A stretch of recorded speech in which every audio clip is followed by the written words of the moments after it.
Joining us now is author of Learn to Pray, A Guide for Everyone, Reverend James Martin. Reverend, thank you for joining us this morning. You say that the church needs to go online. I have to say, as a mom and a fellow Catholic, I'm not sure that's the answer. I'd love to hear your perspective, because I think a lot of people need the church, need to be in person, and that all this social media is making people feel more and more isolated. Oh, absolutely. I mean, it's no substitute for going to Mass and being with the community. But certainly in the pandemic, it's one way to reach people. And, you know, really that's where a lot of people are these days. I look at Jesus and you see someone who went to where people were in two ways. Physically, he went from Nazareth to Galilee, to the Sea of Galilee and Jerusalem. He physically went to where they were.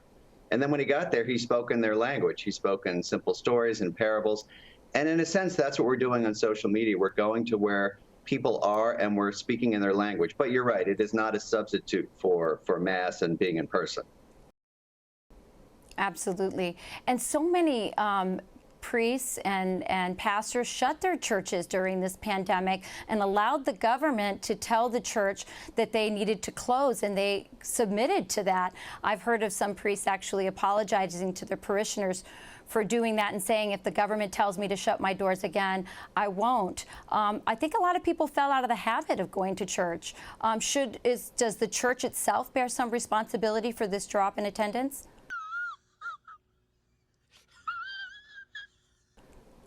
Well, I think they were responding to a health need. I think they were trying to keep people safe. It's, you know, in the Catholic Church, we're pro-life, and that includes taking care of people's lives, even in a pandemic.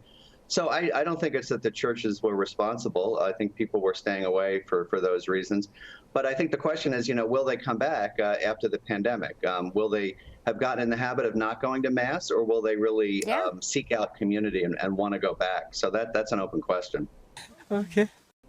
Yeah, and I think there's a lot that the church could do as well to fight back on Marxism, cultural Marxism, which has taken over our youth. As you know, Marxism actually sees religion and family as a competition. Is there something that the church can do in that regard as well to fight back against ideologies that are highly secular, like Marxism?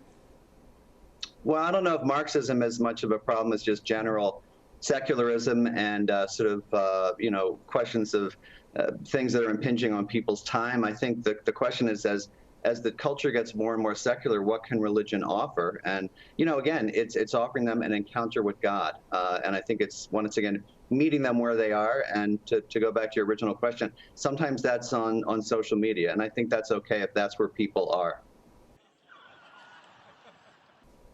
Yeah, if that's where people are, but I think also the church needs to bring us to a higher level. I think that's why, Father, you're also seeing in the Catholic Church a return to so many of our ancient traditions, Latin Masses becoming very popular among young people, isn't it? Snoop Dogg. Yeah, I mean, among some young people, I think the numbers are still pretty small.